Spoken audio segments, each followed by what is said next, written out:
Hello class. In this week's lecture, I'm going to be reviewing a student sample of the researched argument. And this is the research argument student sample number 1, which you can find in the weekly materials.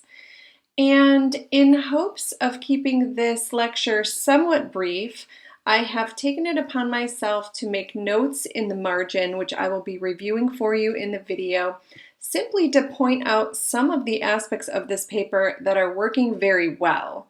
And by no means do I use student samples as a method of making students feel like their writing needs to look a certain way or be a certain way.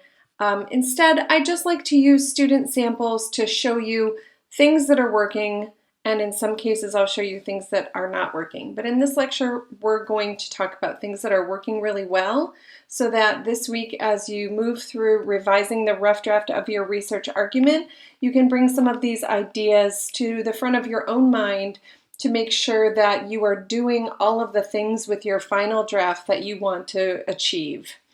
So part of the assignment instructions for the research argument is that you use MLA formatting. So in this paper, you see perfect MLA formatting, and I have a note here that says the student uses perfect MLA formatting in the heading and title.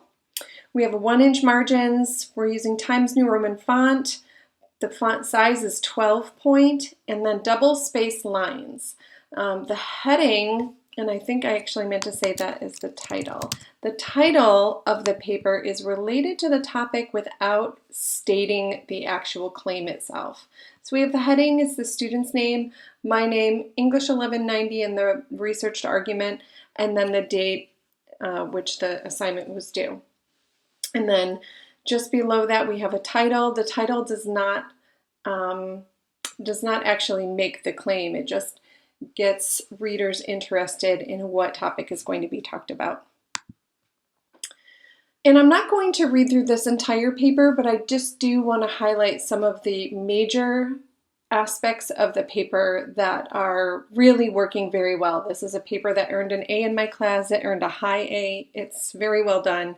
So I definitely think spending some time with the research argument student sample number 1 is going to be a good idea as you revise your own paper.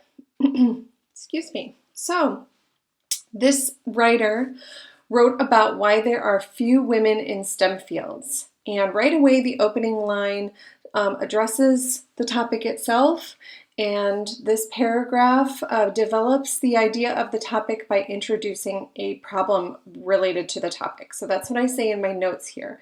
The opening paragraph introduces the topic and the problem with some details about the problem. And this is pretty ideal. You want your first paragraph to identify your topic and to explain why something is a problem. You never can assume that your readers will know what the problem is or even what the topic means. So you need to decide, based on your audience, how much background information are they going to need in order to understand the argument that you're setting up. As we move to the second paragraph, there's a little bit more detail about the problem and why it's a problem, and what we should start thinking about needing to do about that problem. So, the student talks about what we cannot do and what we must do, and then says, in my research, I've reached a deeper understanding about this problem and how complex it is. And then finally, we see the claim here, and I say that the second paragraph poses some questions that lead to the claim, and that the claim addresses a specific audience, schools and employers, and the claim calls upon that audience to address the problem. So this is another piece of the researched argument instructions that I've asked of you, is that you identify a specific audience and that you think about what that audience needs to know in order to be persuaded by your argument, and whether or not that audience is actually in a position to do anything about your topic. It doesn't necessarily make sense to gear an argument toward an audience of people that either doesn't know anything about your topic, or maybe doesn't care about it, or last of all, is not in any kind of position to make a change. So when you're thinking about your audience, think about who can actually make a change related to your topic, and whether or not you should actually address that audience in your claim. Or if not that audience, which one? And then what do they need from you in order to be persuaded? Your audience should be a real driving force behind your argument.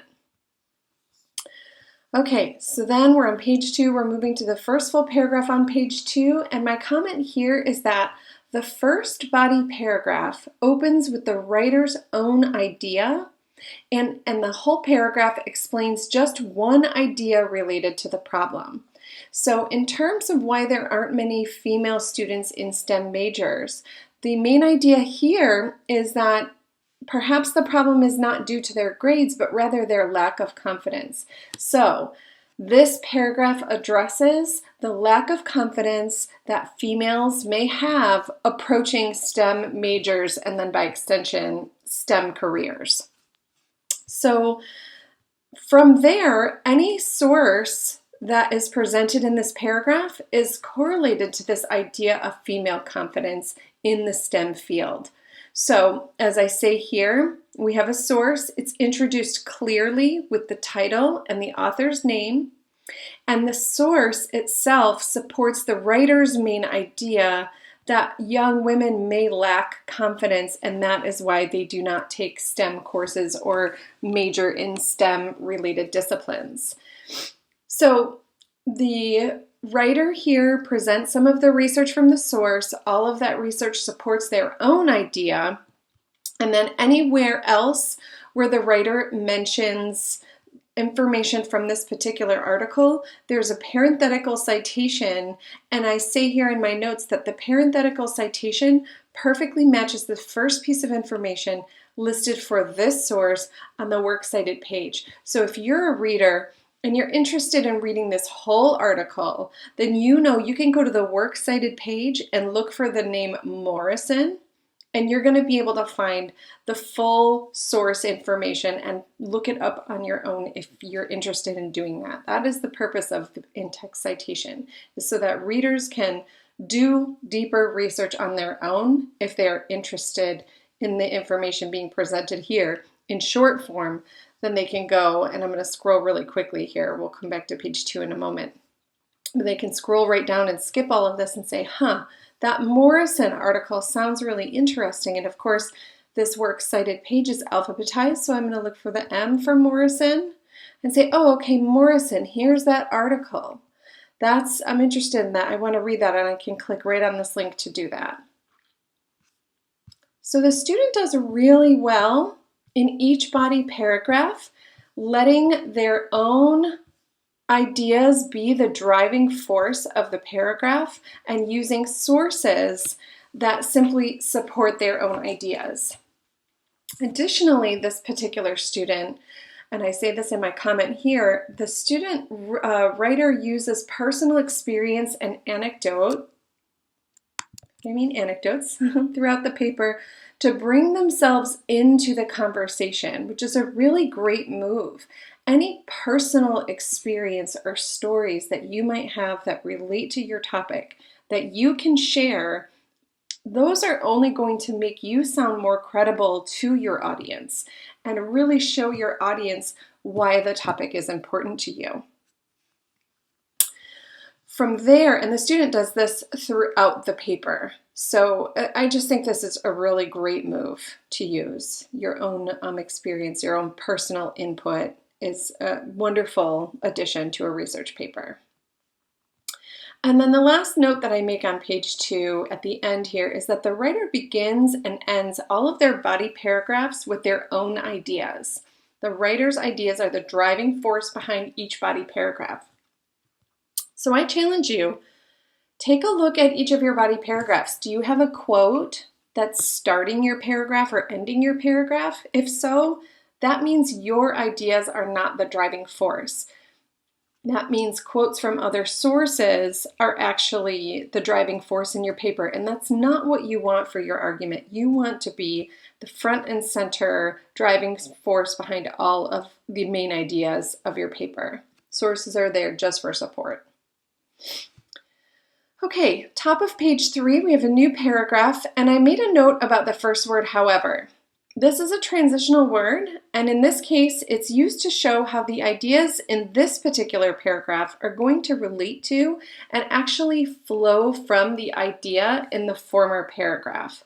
So the writer is really in command of the structure of the paper, and the structure refers to how are you grouping paragraphs, how are you grouping ideas, and what order are you presenting those paragraphs and ideas.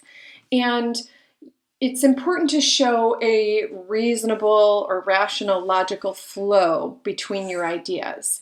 So this particular writer does a great job with that. They begin with an idea, they show how the next idea connects to the one before it, and I just think that's a very strong move in a research paper when you're really pulling in a lot of different ideas. You have to have a very clear sense of how to organize those ideas. Another thing this writer does a great job with is the sandwich method. We talked about the quote sandwich method in this class, how to incorporate source ideas while also using your ideas to be the driving force.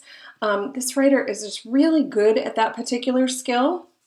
So the sandwich method to incorporate sources means that you first introduce your own idea and introduce the source, incorporate the source material and some research from that source, and then follow that up with interpreting the source's information or ideas and connecting it to your own ideas. And again, this student does a great job with that.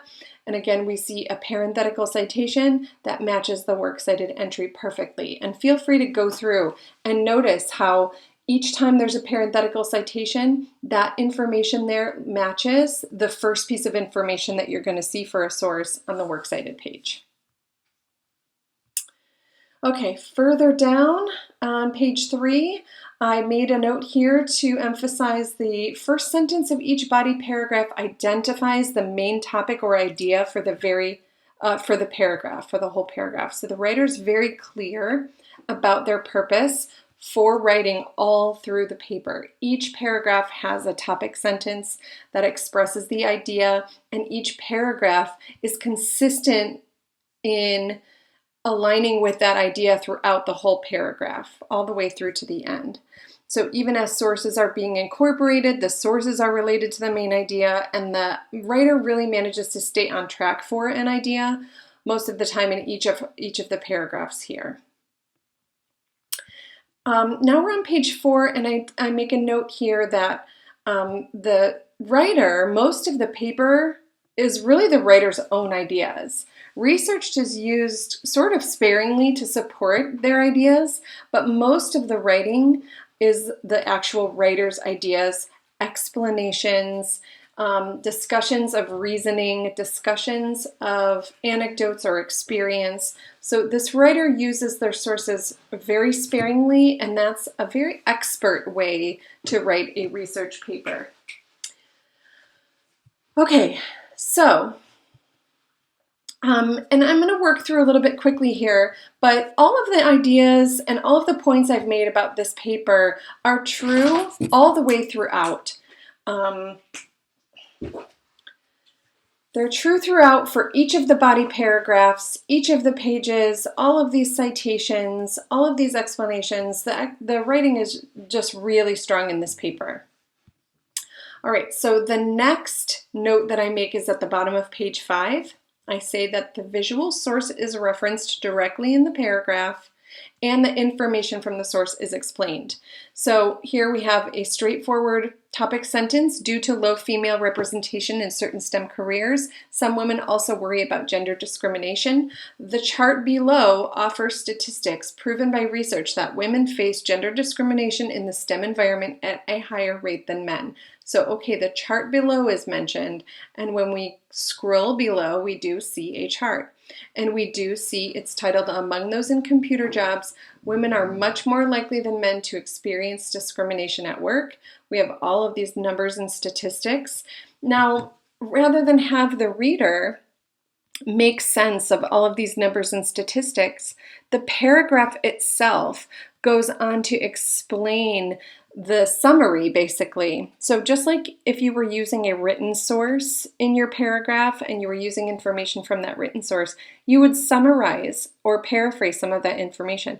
And that's what's happening in this paragraph, is that the information presented in the chart is being summarized so that readers don't have to do the work of analyzing this visual. Rather, the writer took it upon themselves to analyze it and then summarize it for readers to make it more persuasive for readers rather than to interrupt the flow of reading the paper, which certainly readers can do. They might stop and they might want to analyze the visual on their own, but it's important for you as the writer to make sure that you're summarizing that information for readers so that you can ensure that readers interpret the information in the way that you want them to. So you're the driving force here. You want readers to be persuaded, then you have to facilitate that. And one way to do it is to summarize those visuals and make sure that readers understand them the way you want them to. Once again, source citation, it matches the work cited. That's for the visual source. Visual sources also come with captions. We see a caption here, figure 2. There are some additional resources in this week's lecture that talk to you about how to cite visuals. And I make a note here that the visual is placed directly in the paper with a caption. So you need to copy and paste that visual right in your paper wherever you determine it makes the most sense to present the information from the visual. So you need to think about that structure once again, the order of the ideas and the order of research and where you want to present it, and that's how you work with your visual sources, just like you would your written sources. Okay, so my next comment is here almost toward the end of page 7. And I bring to light that the writer has presented a counter argument. It's presented toward the end of the paper here. That's probably the most common choice that writers make, is to present a counter argument at the end. But certainly you can present a counter argument in the beginning of the paper if that's going to be an attention-grabbing strategy, and if that is actually going to pique readers' interest more, especially readers who might be resistant to your topic or to your idea. It might help to begin with the counter argument so that those readers feel understood and like their viewpoints are being recognized before you get into your own views on a topic. And this writer does a great job working with the counter argument. They present different versions of the counter argument throughout the next couple paragraphs. And that brings us to almost the end of page 8, where I leave a comment that this paragraph and the one before it are written without any sources at all. The writer uses only their own ideas in this paragraph and the one before. So, you know, I'm not saying any of your paragraphs have to be without sources per se. I'm only remarking that it's impressive that a student in the middle of a research paper, or as they're winding down their research paper, is able to write a large bulk of the text without any research at all, because they have thought clearly and carefully about the topic, and they have thought about what they want to say about it and the examples that they want to use, the reasons that they want to use. And that's what this student has done, and has been able to present very persuasive ideas without using any sources. And the idea that that's possible might even be kind of revolutionary to you. Like, normally you think of writing a research paper, you may think that every single paragraph needs to incorporate a source. But that's not true. You can write a persuasive paragraph or two and not incorporate any sources. And I think that this is a great example of that. Okay, so we're starting to wind down the paper here. We're on page 9. Toward the end of page 9, I mention that the writer is acknowledging the complexity of the issue. And I think this is so important. This is the conclusion paragraph. It's kind of nice that the conclusion paragraph does not begin with the phrase "in conclusion." And if you feel like you're really struggling to know how to begin your last paragraph and you're just like, oh, I just really want to put a phrase there that says something like in conclusion, go ahead and write the rough draft of the paragraph that way. This paragraph could absolutely read, in conclusion, the challenges facing women in STEM careers is a complex issue with multiple viewpoints. That's a great point. But if we can imagine this sentence with the phrase in conclusion, then we can certainly appreciate the sentence without it. So if you're struggling to write that last paragraph, feel free to start it with in conclusion and then write the paragraph and then go back and just nix that phrase entirely. You can omit the phrase and the paragraph is going to sound like a conclusion paragraph based on how you've worded the sentences and how the tone that you're using. It's clearly bringing things to a close, and you're going to be able to show that with your writing without using the phrase in conclusion. And indeed, this writer does do that. I believe everyone in the STEM field should be given a chance to succeed. I also believe that everyone should be comfortable in the STEM environment, especially women. I hope that my research has spread some awareness on the issue. Schools and employers should stand side by side with women by handing out scholarships, creating more career opportunities, closing the gender wage gap, as well as hiring more women in leadership positions. All of these ideas were touched upon in the paper itself. It is important to encourage and motivate women and young girls to pursue STEM since the field needs to keep up with the innovation of science, math, and technology. Someday, a woman might find a cure for cancer, or a woman might develop groundbreaking technologies. I'm aware that we cannot fix the issue of the STEM gender gap overnight, though I believe that the gender gap can shrink slowly if more institutions encourage women to pursue STEM and find methods to help women overcome the challenges of the field. And the closure that you sense there as a reader is exactly what you want to try to achieve in your conclusion paragraph. You're kind of summarizing a lot of the ideas from the paper and then reiterating the claim that you made at the beginning and why you think it's important. And so that's kind of what my note says here. Writer admits that the problem is complicated, but encourages the solution that's mentioned in the claim. And that brings us to the end of this paper. As you scroll down to the works cited, we have a perfect works cited page. Excuse me. The works cited, it's perfect in every way. Sources are alphabetized and formatted with the hanging indent. All information is included and correct. For each citation, all information that is available is included: the author, the title, the publisher, in this case, the volume, the page information. This is a Macomb source, which you can tell here. So the student probably copied and pasted the citation from the Macomb Library website, which is an advantage for using the website. And then all the information is perfect, perfectly formatted. Title of sources are in quotes, title of publishers in italics. All of the punctuation is spot on, and everything looks great here. There's no extra line spaces between the citations. It's all uniformly double spaced throughout, and that's what we want to see in your final research paper. So I hope that taking a few moments to go through one of the research papers and really point out all of the most effective features of the paper has been helpful. I hope that you can take some of these pointers and, kind of translate them into your own writing, into your own thought process for how you're going to organize your paper, how you're using your sources. Are you doing that responsibly, or is most of your paper, written with paraphrases and summaries and quotes from your sources? If that's the case, then try to balance your paper out so that more of your ideas are driving the paper and your argument is really coming through. Your ideas are really the focus of the paper. That's what we want to see in our final draft of the research argument. Alrighty, that's all. Thank you so much for listening. I hope you reach out to me if you have any questions or concerns, and good luck with your writing.